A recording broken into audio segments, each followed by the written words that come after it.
Boa noite, minha gente. Olá. Vamos começar. O meu nome é Marta. Vamos aqui, vamos aguardar o pessoal chegando. Nossa primeira live de estreia do programa Mãos Dadas, com o nosso querido Rogério Prada, que se eu falar dele agora é oraculista, coach, dirigente da Casa Espiritual Dom Bosco, e ele já chegou aqui. Peraí, vamos ver se eu consigo.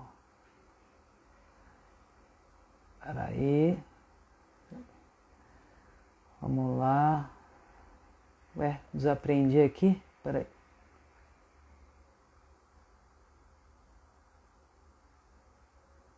Ué, não tô conseguindo adicionar, só um minutinho.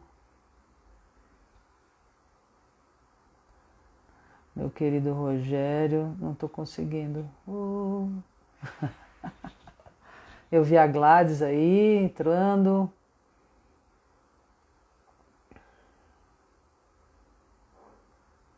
Só um minuto. Ué.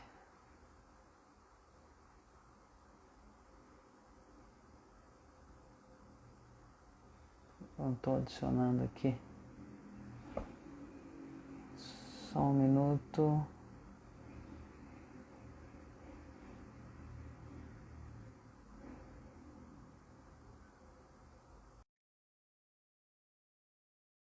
Pronto. Olá. Chegando. Rogério. Aê, eu estava aqui meio atrapalhado Aí, procurando o eu- botão. deixa eu mandar aqui uma solicitação para ela que fica mais fácil. Se não vem de lá, vai daqui. Dá na mesma. Deixa eu arrumar aqui, ó. Você precisaria baixar um pouquinho, que você fica um pouquinho fora do esquadro, Vamos só levantar. para ver mais seu rosto aí. Prontinho. Aí, lindo! Que Fico satisfação ter honrado. você aqui. Estava aqui te ouvindo, Olha, falando que é a primeira transmissão, primeiro programa. Honradíssimo de participar. Você sabe do carinho e do amor que eu tenho por ti. E é isso recíproco. é grandioso. Coloquei até um reloginho aqui, ó, para homenagear sua mãe de trás. E... Pra gente. eu tenho a minha aqui da minha pulseirinha, tá lá, mas tá aqui a minha bandeirinha. Eu não vou mentir, hein? Eu tava com a pulseirinha preta, ó. Daí você entrou ao vivo, tá, a pulseirinha, né, da bandeira para combinar com ela. Obrigada, é isso aí. A gente tem que, sempre com muito amor, né, combater essa homofobia, transfobia que foi essa semana. E, gente, para quem não conhece o Rogério, quem está chegando e não conhece, que está nas minhas redes, o Rogério é um cara incrível, meu guru, tá? É meu guru. Eu posso dizer que ele é ótimo, joga um búzios, é maravilhoso, tarólogo, oraculista, coach, especialista em comportamento humano, porque para lidar com pessoas tem que, né? Tem que estudar, E buscar informação. Eu tava brincando agora com o pessoal da assessoria, falando que hoje foi um dia bem agitado, né? E é interessante a gente buscar essa reflexão da quantidade de vestimentas que a gente tem ao longo do dia. Então, hoje, do teu discurso, praticamente eu vesti todas essas personas. Acabei de sair da live de oração do terreiro, foi transmitido pelo Face das duas páginas. Me troquei rapidinho, coloquei aqui uma camisetinha em homenagem à Setap. É, olha, gente, eu não sei como ele arruma tempo para tudo isso, porque ele se dedica além da casa espiritual, ele também faz um projeto social, ele tem que é Casa Transitória, né? Não é isso? O nome, como chama? De apoio ao paciente com câncer Vera Lúcia Felizardo, é um nome gigante, né? Mas que Não consegui guardar. por pessoas de fora, pelas próprias mães e as crianças que são atendidas pela casa. Quando a gente fundou a Casa Transitória, foi passando o tempo e a Lígia, que é uma das diretoras, fez o WhatsApp. E a gente via no WhatsApp as mães conversando, né, as internas, e elas colocaram o nome como Setup. A gente não entendia direito no início. Eu falei para a Lígia, que é isso? Será que é um código, né, para falar alguma coisa? Aí a gente foi conversar com elas e elas passaram para a gente. Então, as próprias mães que criaram esse nome Setup, que é carinhosa de falar Casa Transitória de Apoio ao Paciente. É muito bacana. Que bacana. De forma... É, tá cortando o seu áudio, não sei se é o meu ou se é o seu. Para mim tá O normal áudio. esse Tá voto. normal? É. Tá. É, agora, o Mãos Dadas, como eu coloquei nas redes, vai ser um canal aqui que nós vamos sempre trazer pessoas como o Rogério, como outras que tem milhares aqui em São Paulo, no Brasil, né, todo, para ou um projeto social, alguma luta social, ou também que precisa de uma mão, né, uma ajuda, sei lá, é essa a nossa intenção. Em toda quarta-feira, 21 horas, fiquem ligados aí, que a gente vai trazer pessoas maravilhosas como ele. E eu queria que você contasse, Rogério, como aconteceu. Eu já sei, né, da história toda, mas eu queria que você contasse para as pessoas como foi essa caminhada sua para abrir essa casa, não só o seu terreiro, que é fantástico também, e toda, olha, gente, o valor que é feito, ele arrecada, vai todo para Eu reverti. o setup, para essas coisas. Então, assim, não é nada, é tudo em função disso, que é mais bacana, que é em prol das pessoas. Né? Esse Então, me projeto conta um pouco. é um projeto muito lindo, que tem uma relevância. Então, sabe que pode contar conosco para divulgação e também com a nossa audiência. Toda quarta-feira estou juntinho contigo. Então, Obrigada. as outras pessoas estarão aí. Você vai ver meu nomezinho entrando ali, porque você sabe que eu gosto de ti e de todos os seus projetos. A gente vai acompanhar isso de pertinho. O que a gente mais precisa hoje no mundo é esse conceito de mãos dadas mesmo e de empatia. E hoje, depois de tanto sofrimento, a gente está enxergando uma sociedade devastada por conta da pandemia, em vários sentidos, não somente no emocional, mas no cenário econômico. E a gente precisa muito de hoje para frente, né? Levando em consideração tudo o que nós vivemos nos últimos 2 anos, mas a gente precisa também de hoje para frente continuar de mãos dadas. Então a gente abraça esse seu projeto, conte sempre com tudo aquilo que a gente puder oferecer. Eu te digo que tem algumas coisas que são intrínsecas, né? Elas vêm de forma natural. E o fato de ter sido levado para o ambiente religioso com meses de idade, por conta de uma enfermidade, é o ponto de partida da minha história. Então, sou levado para a Umbanda com 2 meses de idade, e daí em diante a minha história começa a se desenvolver, principalmente dentro do religioso. As coisas aconteceram de maneira muito precoce, com 14 anos de idade já era sacerdote de Umbanda, e tudo o que veio posterior a esse sacerdócio foi o trabalho com o ser humano, né? As pessoas que precisam. Hoje nós somos um grupo com 8 instituições, sendo essas instituições, cada uma delas com um grupo de diretoria, com voluntários específicos. Então, a menina dos nossos olhos é a Casa Transitória, que abriga crianças para tratamento de câncer aqui em São Paulo, que vêm de outros estados, crianças de 0 a 12 anos. Se Deus quiser, até o final desse ano, a gente inaugura a ala adulto, que nós vamos abrir para mulheres no início, porque o próprio estatuto estabelece que haja um local específico, né, para cada tipo de câncer, o câncer infantil, o câncer adulto, né? Então a gente não pode misturar as coisas. E posteriormente, se Deus quiser, no próximo ano a gente vai voltar os nossos olhares para um outro público. E, além da casa transitória, nós temos 2 casas de apoio a moradores de rua, que fica na Rua Assunção, região do Gasômetro, e desenvolvemos outros projetos com a Casa de Caridade Dom Bosco e o Terreiro de Pai Tomé, que são 2 instituições de cunho religioso, mas que têm um projeto muito lindo de acolhimento de famílias, de pessoas da Zona Norte de São Paulo, de comunidades específicas, são 3 comunidades que nós atendemos, com distribuição de cestas básicas, com apoio terapêutico, o apoio espiritual, abrindo a casa espiritual para as pessoas, e também um projeto muito lindo que algumas pessoas nem sabem que existe, que é um projeto de acolhimento de mãezinhas que não têm condição de comprar enxoval para as crianças. E nesse último ano explodiu. Nesse último ano perdeu a conta da quantidade de enxovais que nós fizemos. E eu vou virando padrinho de tanta criança que por onde eu ando as pessoas vão me mostrando crianças e falam: aquele ali nasceu com aquilo que você deu. Olha, aquele... É muito lindo isso.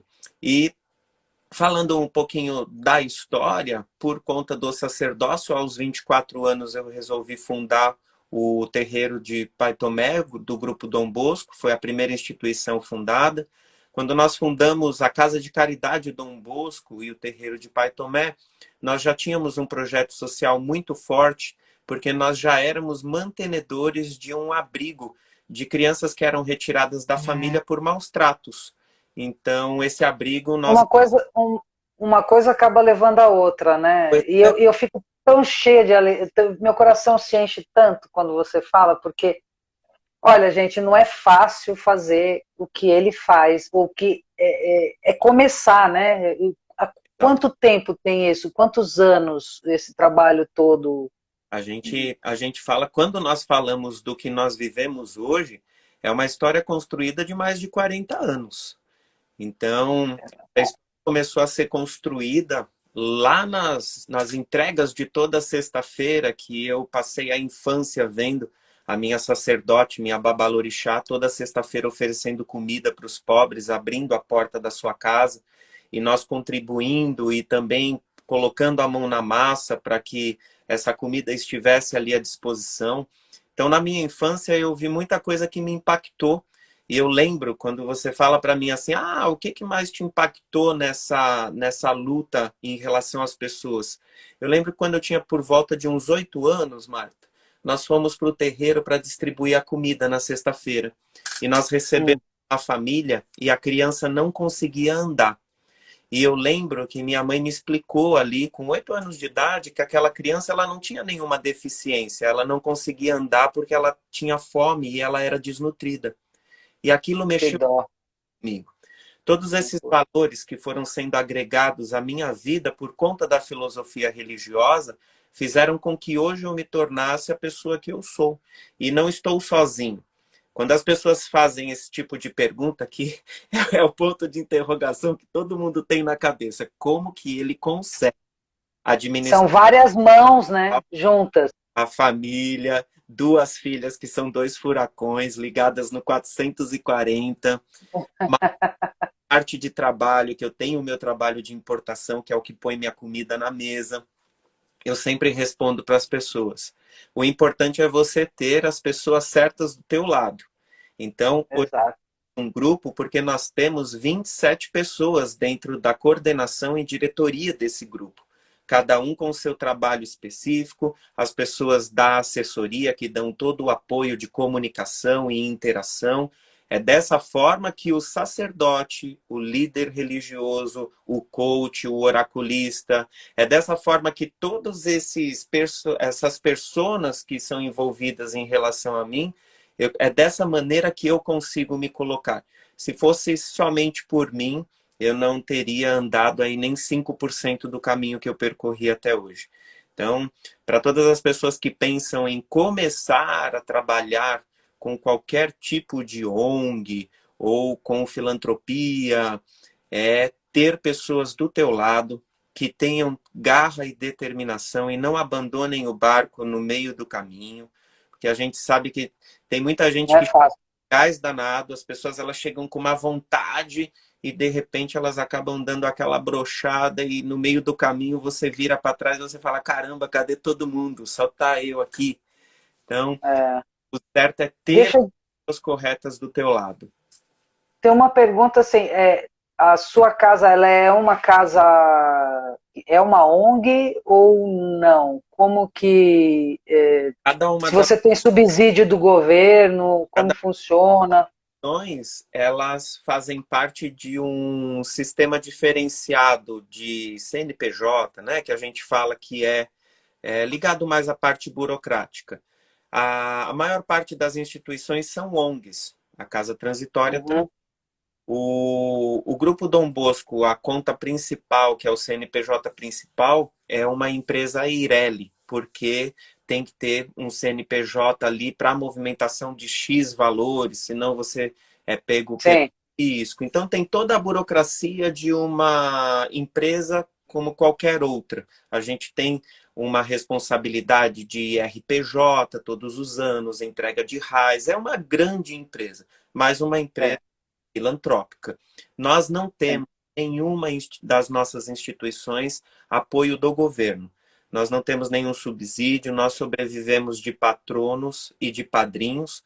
Patronos são as empresas que contribuem conosco, padrinhos são as pessoas físicas que contribuem conosco e todo o voluntariado. Né? Tem pessoas que se colocam à disposição para uma carona solidária, para nos doar uma cesta básica, 1 quilo de alimento, pessoas que se colocam à disposição para trazer roupas usadas que a gente faz distribuição posteriormente. Então, são os voluntários, padrinhos e patronos que mantêm todo o nosso grupo, sendo que na estimativa a gente acredita em impactar mais de 50 mil pessoas por mês, só com a Bom, ajuda de pessoas olha quantas mãos, ligadas a nenhum órgão da prefeitura.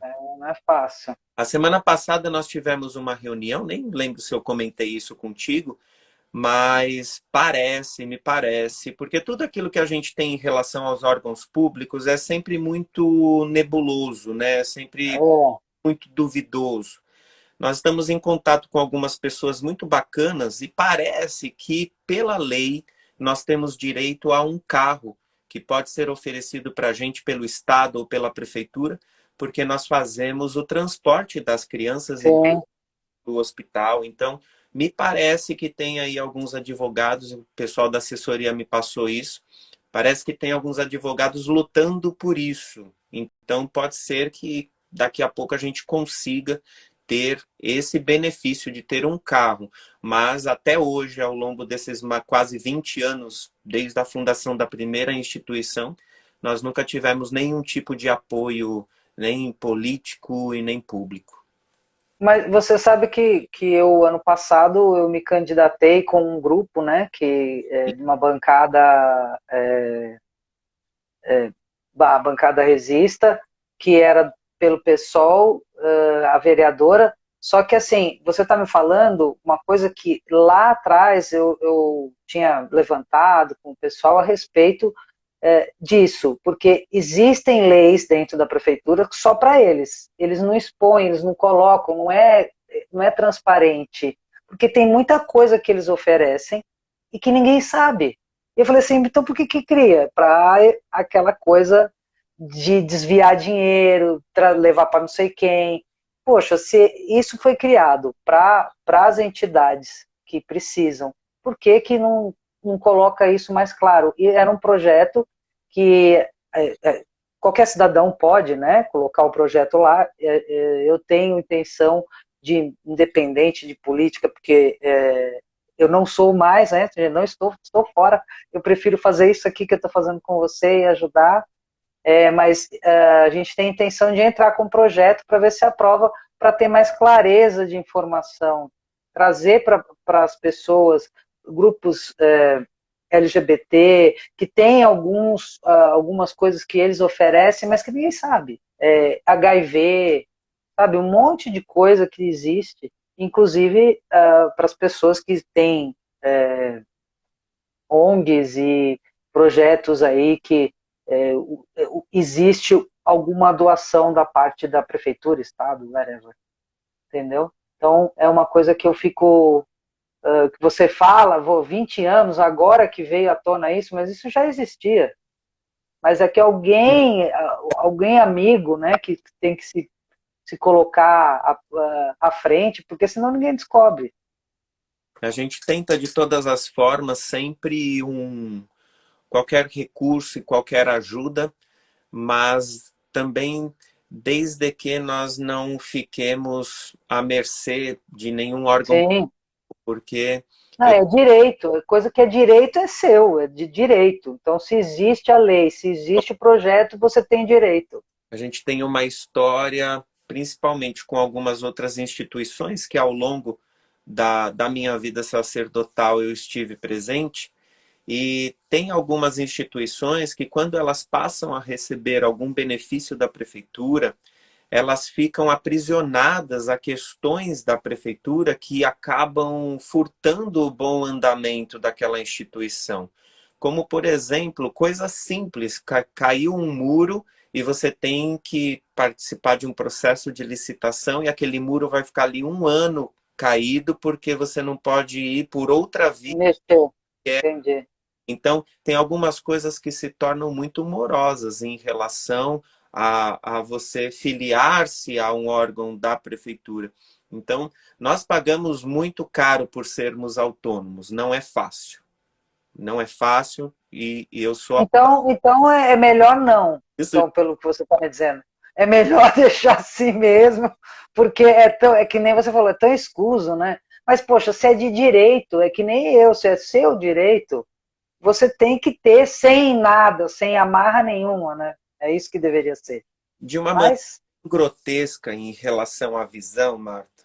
É só a gente imaginar de todos os direitos que nós temos através da Constituição desde 88. E uma coisa é você falar que você tem o direito constituído. Então você imagina dentro de uma metáfora de um mundo perfeito, você, né, conquistando esse seu direito e participando disso de uma maneira legal. E outra coisa é você viver a realidade do seu direito. Então, se você fala que, se você sabe, por exemplo, que você tem direito à saúde, que bacana se você entrasse dentro de um hospital e fosse bem tratado e tivesse todos os recursos ali para aquilo que você precisa. Porque esse é o seu direito assegurado pela dignidade da pessoa humana e de contrapartida você tem o mundo real. Então, assim, o direito nós temos, mas a maneira que ele chega para a gente é bem complicado. Então, é, é o tipo de coisa que dá muito quando a gente olha para esse cenário público, político e pensa numa filiação, numa associação, num vínculo. Não é fácil. por isso que a gente criou o Mãos Dadas, que é para fazer essa corrente, fazer essa união de pessoas como você, como vou trazer outras pessoas aqui, trazendo alguns projetos que estão imbuídos, é mais fácil unir essas pessoas, né, do que De maneira natural, fazer. de certa forma, a gente já anda de mãos dadas, né? Porque É, eu te falo que como dirigente de todo esse grupo, de uma forma natural, a gente vai agregando ao longo do tempo outras pessoas que são o espelho de nós. A semana passada eu conversei com duas pessoas que fazem um trabalho também incrível na região do Jaçanã e a gente troca figurinha. E o mais bonito nessa interação que a gente tem é que, por mais que nós estejamos sempre necessitados para conseguir recursos para as nossas instituições, a gente tem um olhar que é tão lindo, que é, por exemplo, esse mês, eu acredito que vai ser um mês um pouco mais tranquilo. O próximo mês, junho, acho que vai ser um pouco mais tranquilo para conseguir arrecadar as cestas básicas que eu preciso para distribuir para as famílias que eu tenho de cadastro. E hoje é dia 17 ou 18, né? 19, dia 19. 19. Estou bem, hein? Nem 17 nem 18. 19. Hoje, dia 19, eu já tenho praticamente meio que uma projeção de que, com certeza, eu acredito que no próximo mês eu vou ter uma sobra de recurso. E essa sobra de recurso eu já estou alinhando com as pessoas de um outro projeto para ir para o projeto deles. E da mesma forma acontece de lá para cá. Então, a gente vive dentro de um sistema que é muito precário. Mas mesmo dentro dessa condição precária, por todas as vezes em que a gente tem algo que seja o a mais do que o que a gente precisa, a gente divide com o outro. Então tem toda essa interação. E É uma conexão, né? A conexão. instinto Vai de conectando. há mais ou menos uns 4 meses atrás, nós ajudamos uma igreja católica, também da região ali da Júlio Buono, que eu acredito que ali seja região Parada Inglesa. Então, a gente vai se ajudando, né? Nós não temos esse conceito do tipo a igreja não vai ajudar o terreiro ou o terreiro não vai ajudar a igreja. Não, todo Não, mundo tropeçou na rua, caiu, tem uma mão estendida, a gente pega nessa mão antes de perguntar o é nome, isso aí. é ou não é? Exato. E como foi na pandemia? Eu sei, eu me lembro quando a gente entrou na pandemia, que todo mundo ficou trancado em casa, não conhecia o vírus. A gente também não conhece, né? Tá ainda, eu sei lá, uma hora bate numa pessoa que não tem comorbidade nenhuma e ela parte. Tem outras que pega e acaba. Ninguém sabe de nada. Eu acho que ainda está um pouco novo ainda tudo isso, principalmente aqui no Brasil, que a gente não tem Ministério da Saúde, não tem nada, enfim. É, eu me lembro que foi uma fase bem crítica, porque era uma coisa nova que a gente estava enfrentando e você com todas as crianças, com as pessoas todas que você tem em volta, né, de tudo isso, eu me lembro que foi bem difícil. Como é que foi essa coisa toda Na verdade, a na época? dificuldade que a gente teve foi por questões muito específicas que fugiram à nossa programação. Então, uma dessas questões, a casa transitória.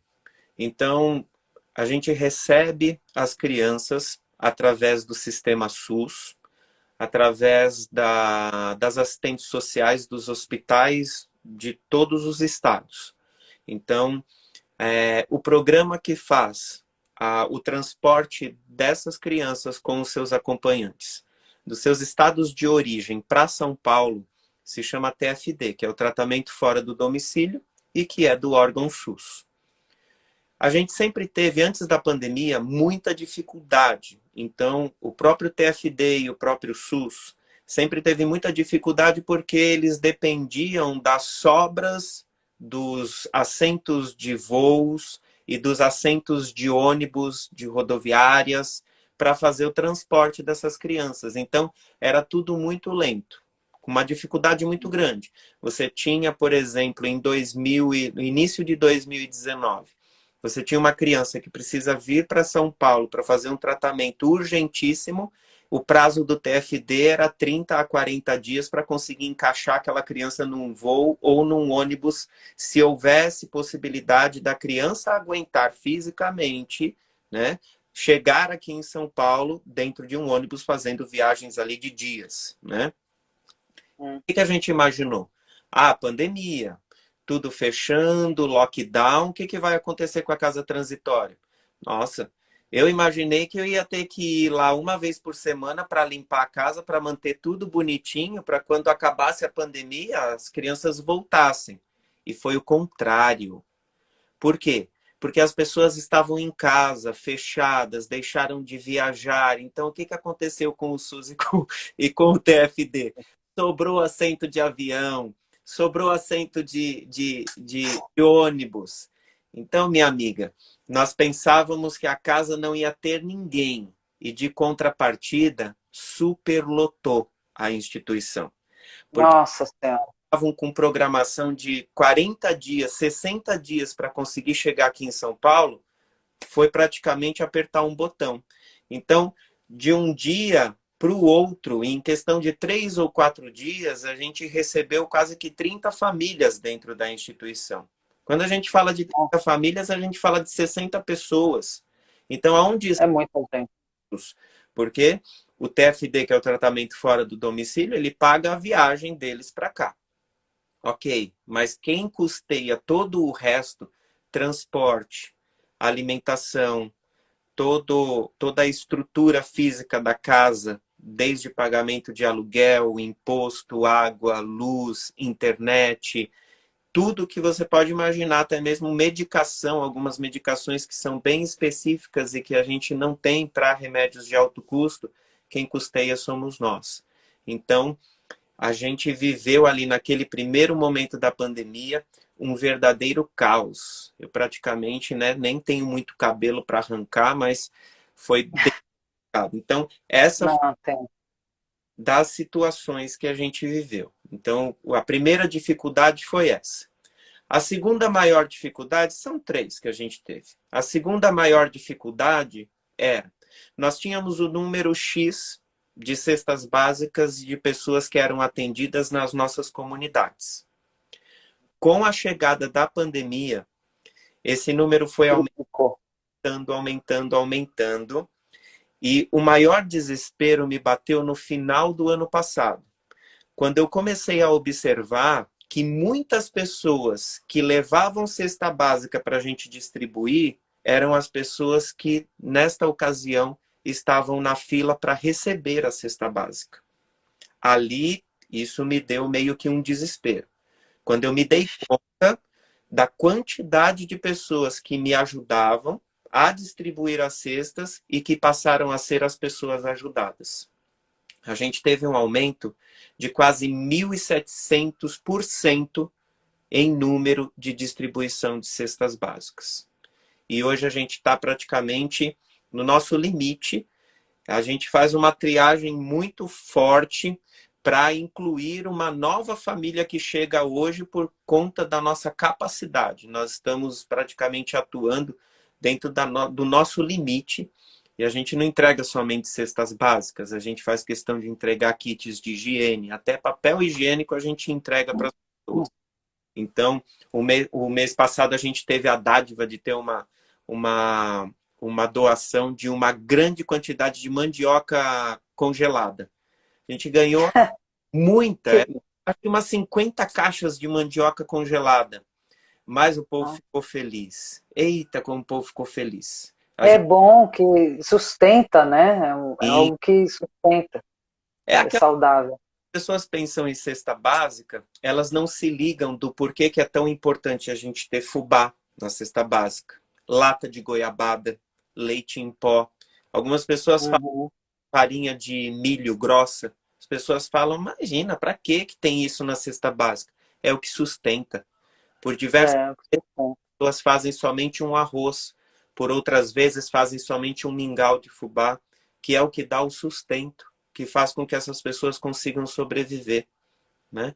E o terceiro é. ponto, que foi crítico, então nós tivemos aí, o primeiro ponto foi a casa superlotada, o segundo foi a distribuição das cestas, que praticamente estourou, e o terceiro ponto, o fato de nós estarmos com a casa espiritual fechada e sendo a casa espiritual uma das principais mantenedoras de todo o grupo em relação à interação com pessoas.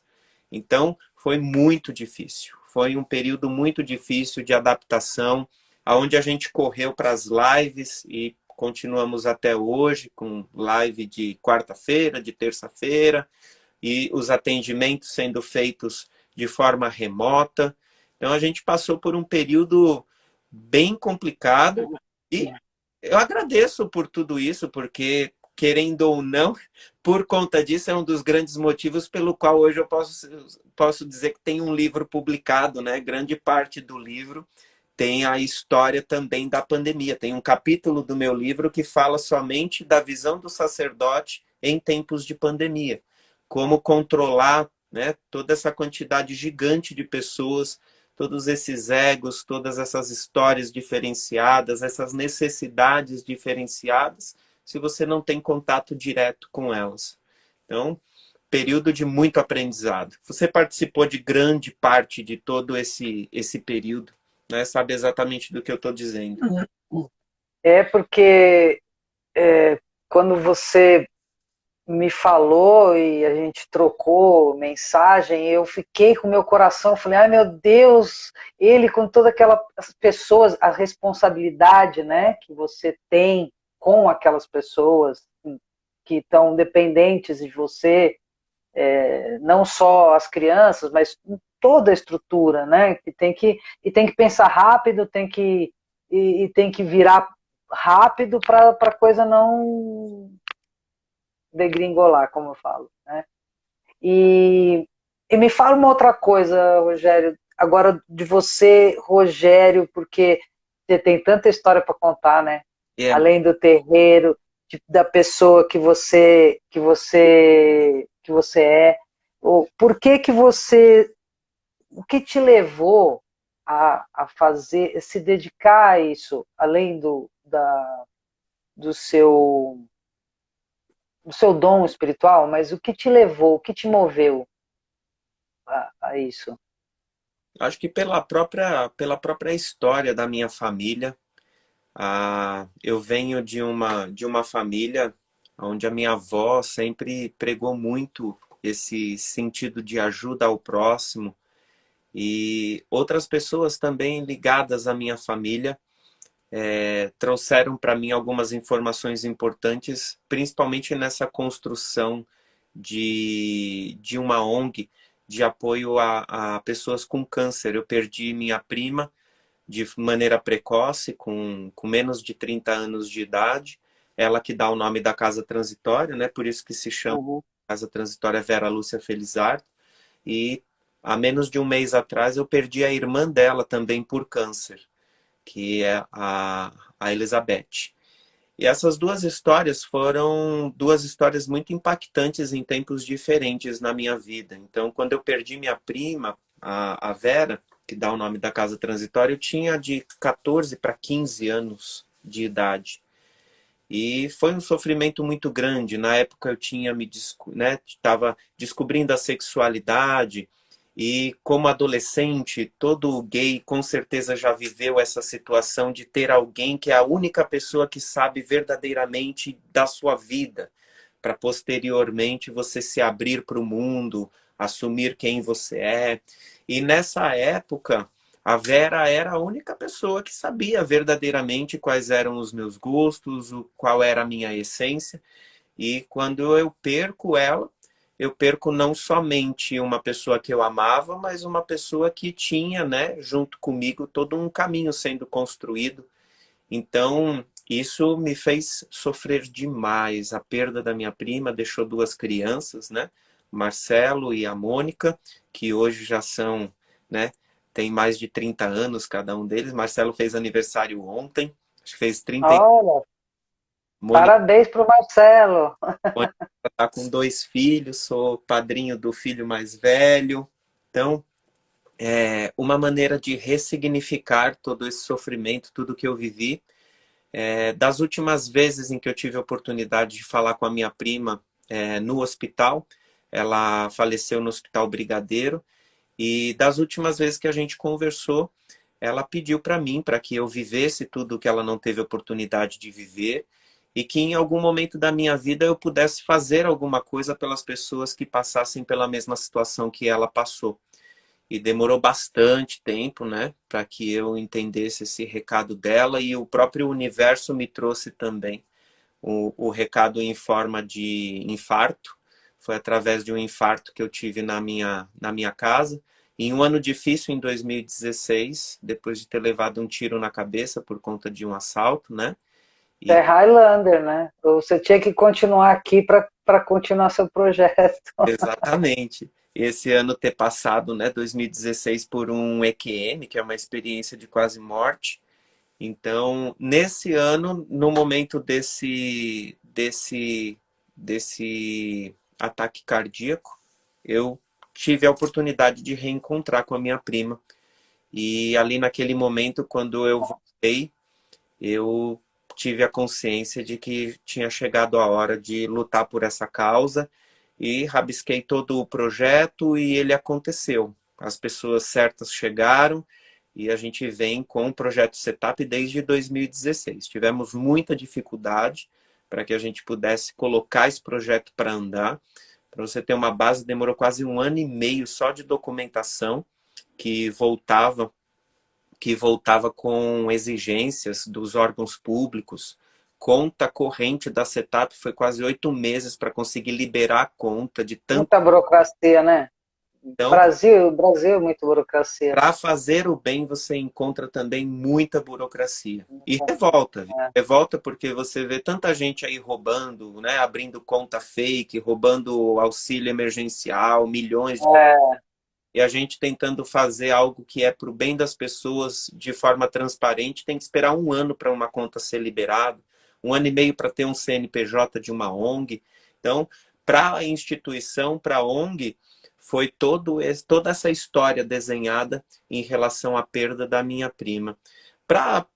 Eu acredito, Marta, do fundo do meu coração, eu nasci meio que com um instinto, né, de doação ao próximo. Então, acredito que, é lógico, fui levado de maneira precoce para a religião, fui formado sacerdote de maneira precoce, sim, mas se eu não tivesse dom para isso, ou se isso não tivesse no meu caminho de destino, seria simplesmente uma pessoa com um título, e não com o conteúdo que eu carrego hoje nas minhas costas depois de tantos anos, né? Então, você não acredita que você, como sacerdote, né? Você acha que tudo isso que aconteceu com você, até mesmo a questão de você levar um tiro, a questão da parada cardíaca, isso te levou a enxergar o caminho? Você como sacerdote, você acredita? não, O na que verdade, você me disse? eu acredito que esses fatores fizeram com que eu tivesse ali um start, né? Que eu, de alguma forma, entendesse que precisava de algo a mais do que somente trabalhar a parte religiosa, que é o que eu faço, né, de todo o meu tempo de vida. Então, a gente vinha dentro do terreiro, da casa de Pai Tomé, a gente vinha trabalhando a condição de ajudar o outro, mais no amparo espiritual, no processo de desenvolvimento mediúnico, e a minha linha de sacerdócio, ela vem muito na condição de caridade. Então, eu acredito que a caridade vai muito além do que as paredes da igreja, da casa espiritual. Então, fora da igreja tem muita gente precisando, tem muita gente passando fome, muita gente passando frio, né? Você sabe disso, recebeu uma lista de transmissão minha há 4 dias atrás, mostrando ali um resgate de uma moça que estava na rua. Não mostrando porque eu não gosto desse tipo de coisa, né? Mas o meu relato ali pedindo ajuda, né, para que aquela pessoa fosse ajudada. Então, as pessoas que precisam, elas não estão somente dentro do ambiente religioso, elas estão fora. Uhum. Ter a caridade. É a gente abrir a porta da nossa igreja, do nosso terreiro, do nosso centro, do nosso barracão e enxergar o mundo que está ali fora. Não tem como você fechar a porta da tua casa espiritual e falar, vamos nos salvar todos que estamos aqui. Não, de jeito nenhum. Então, e é lógico, a gente tem grandes movimentos que fazem com que tudo isso venha se potencializando. Então, hoje eu sou um graduando em teologia e a teologia traz a parte de filosofia de maneira muito forte. Então, essa condição de aprimoramento em relação a lidar com o ser humano, desde o processo de coach, lá de 4, 5 anos atrás, eu fui para o coach sem saber que eu já era um coach. Quando eu me formei coach, tanto eu quanto o Paulinho, que é meu companheiro, a gente se olhava ali no processo de formação e a gente identificava que nós já éramos coach antes de ter o título. Então, é lógico, aprendemos muita coisa, sim, mas nós já exercíamos muito o coach na nossa vida ao lidar com o ser humano. Então, isso fez com que a gente tivesse né, a nossa consciência muito amplificada, né, e automaticamente chegar hoje na teologia, com o auxílio da filosofia, faz com que a gente se apaixone cada vez mais para olhar para o outro, né? Tem muita gente que não sabe, mas a palavra filosofia é uma palavra que vem do grego.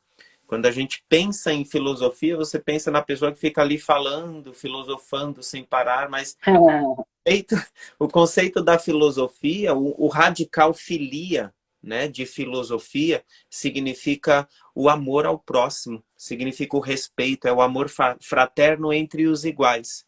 E quando a gente fala de amor fraterno entre os iguais, esses iguais eles são diferentes, e é isso que é importante das pessoas entenderem. A filosofia não vem dizer para a gente que o amor verdadeiro e o amor ali fraterno é entre os iguais porque eles são iguais. De forma alguma.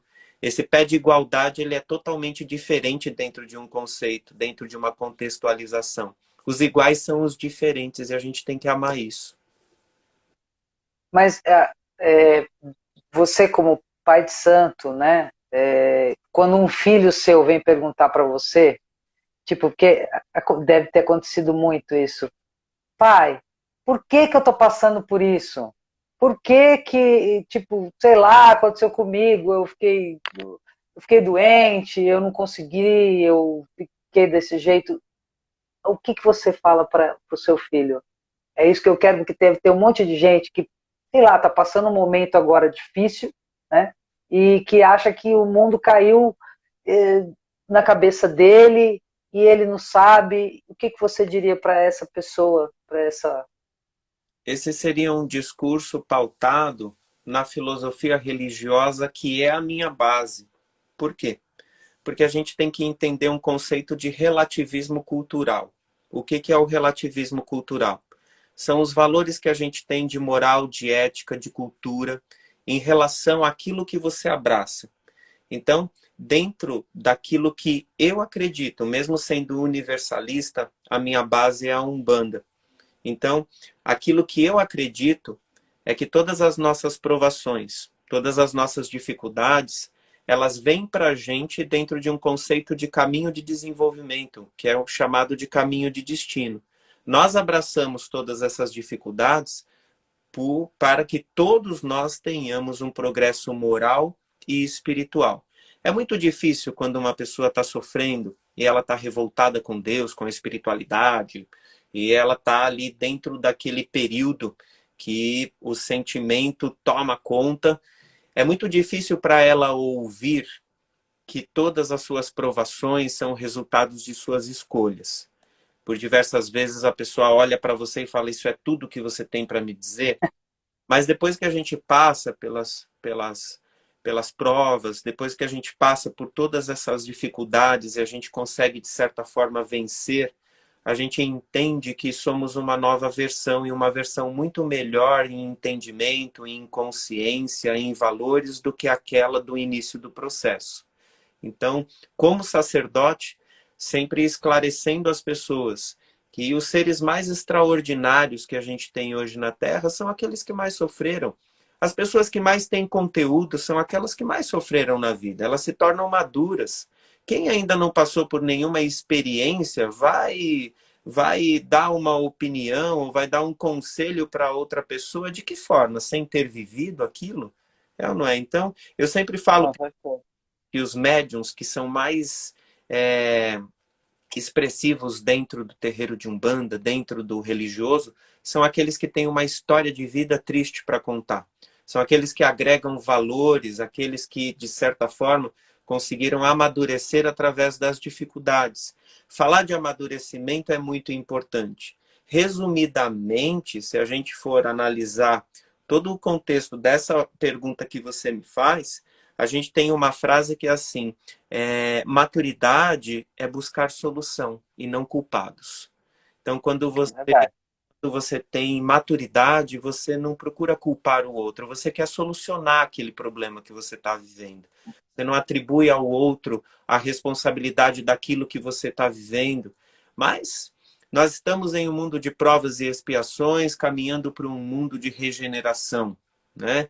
Nós somos responsáveis por toda uma transmutação, uma transformação em relação ao mundo, até mesmo nessa condição de gênero, né? Nós estamos buscando um caminho de desenvolvimento onde o ser humano possa ser visto de uma maneira onde ele não seja taxado, onde ele não seja ali carimbado, né? É aquilo ou não, eu sou um ser humano. Antes de qualquer outra coisa no mundo, eu sou um ser humano.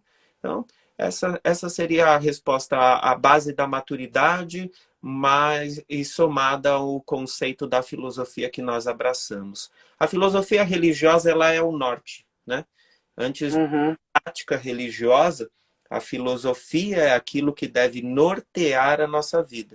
Então, uma vez que você, né, abraça a filosofia espírita, é nessa filosofia de valores, de crenças e de dogmas que você vai encontrar respostas para os problemas que você vive ao longo da sua experiência terrena. O centro espírita, a Casa Dom Bosco, voltou, não voltou? Como que tá? Não, porque tem muitas casas que já voltaram, né? A gente está na ansiedade. Qual que é o problema que nós temos? Duas federações. Nós temos a FUG ABC, Federação Bandista do Grande ABC, e a FEESP, que é a Federação Espírita do Estado de São Paulo. Há um Uhum. tempinho atrás, a FUG ABC tinha liberado o culto, a FEESP não. Então a gente depende da autorização dessas duas federações. E no nosso caso é um pouco diferenciado, porque quando nós falamos de uma casa, né, de um terreiro de Umbanda, as pessoas logo imaginam um terreiro, entre aspas, normal ali, com 100 pessoas, com 20 médiuns trabalhando. Mas não é. Lá é bastante Né? gente. A gente tem Conheço. aí o último trabalho que foi feito antes da pandemia, nós tivemos ali 1.800 pessoas reunidas em um mesmo ambiente.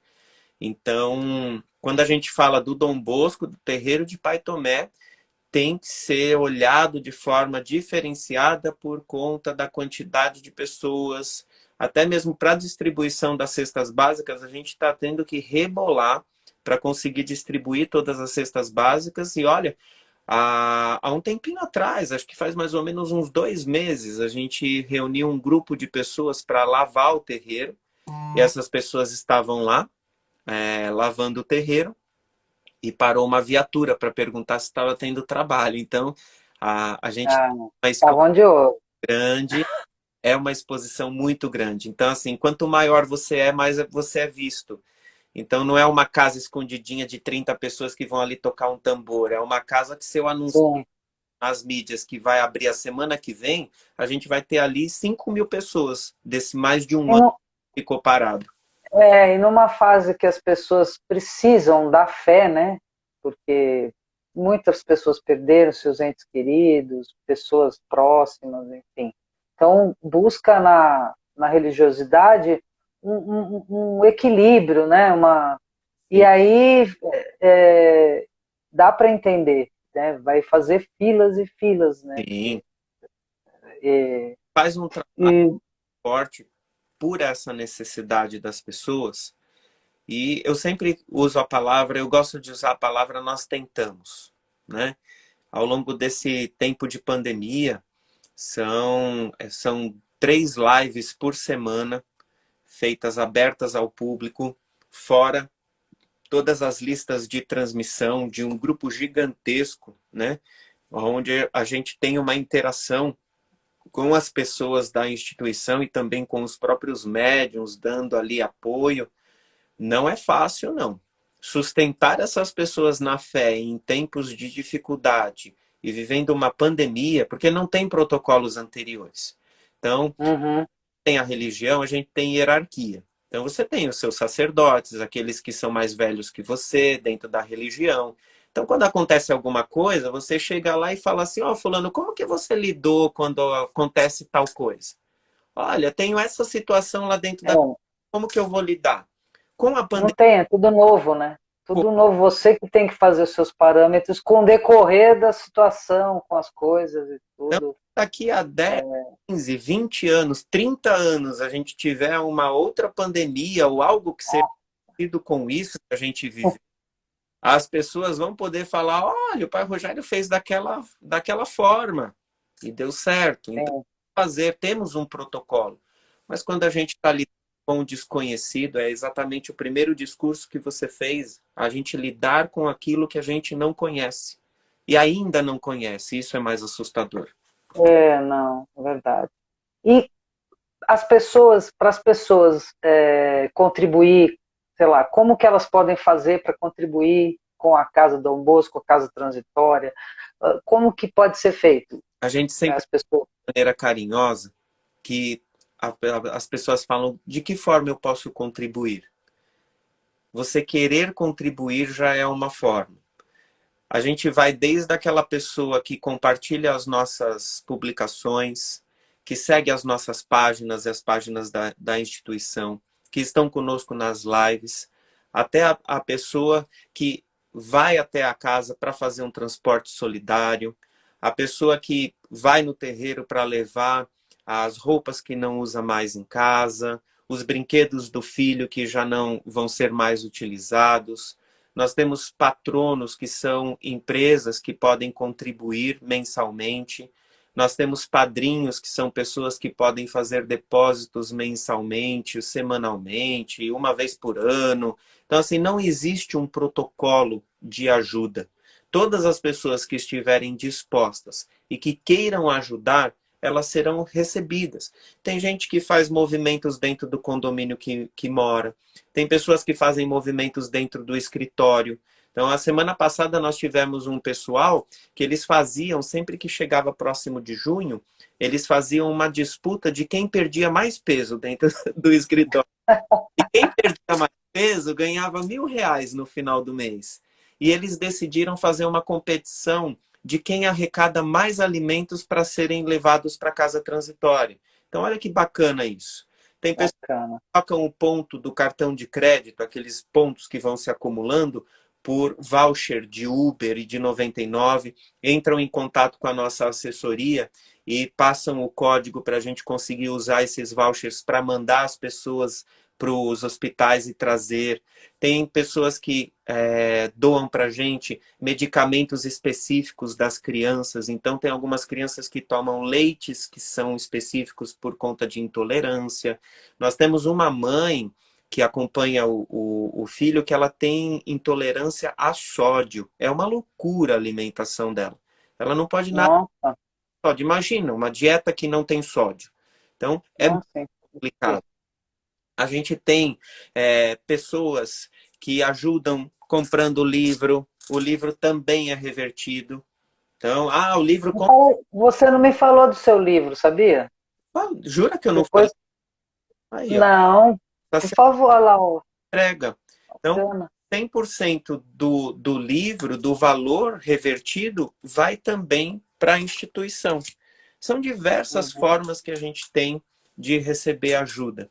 Tem muita gente que participa através das nossas rifas, a gente manda e divulga rifas, está correndo aí, acho que hoje ou amanhã a gente vai abrir a rifa de um jogo de panelas, o pessoal adorou o jogo de panelas, é muito bacana. Já conversamos a semana passada, parece que vai rolar aí pela frente alguma coisa relacionada ali ao samba, que depois a gente vai conversar sobre isso, vai ser super bacana, a gente vai amadurecer Bacana. a ideia. Então, de diversas formas.